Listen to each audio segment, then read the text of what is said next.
এই যে আমি এখানে রেডি হয়ে গেছি অ্যান্ড রেডি হয়ে চলে এসেছি স্টেশনে, কারণ আমরা যাচ্ছি এক জায়গায় ঘুরতে। চলে এসেছি আমাদের ট্রেনটা বেশ ফাঁকা ছিল যেহেতু দুপুরবেলা, তো চলে এলাম লঞ্চ ঘাটে। এখান থেকে লঞ্চে করে যাব অ্যান্ড ফার্স্ট টাইম এই দিকটাই আমি যাচ্ছি। তো যখন ওই ব্রিজের নিচ দিয়ে যাচ্ছিল জাস্ট ওয়াও লাগছিল, মানে খুবই সুন্দর লাগছিল।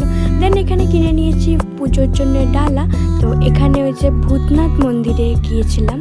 তো ভূতনাথ মন্দিরে যাওয়ার সময় তো সামনে এখানে অনেক ছোটো ছোটো বোন থাকে, ভাই বোন থাকে, যারা এই কপালে এরকম তিলক টাইপের কেটে দেয়। তো তারপরে আমাদের পুজো দেওয়া হয়ে গেছিলো।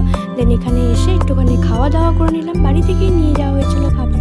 তো যাই হোক, এবার খেয়ে দিয়ে এখানে একটু বসেছিলাম।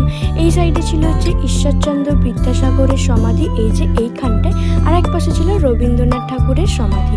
তো যাই হোক, এখানে বসে একটু সময় কাটিয়ে আবার বাড়ির দিকে রওনা দিয়ে দিলাম। আজকে ভিডিওটা এই পর্যন্তই। ভালো লাগলে একটা লাইক করে দিও।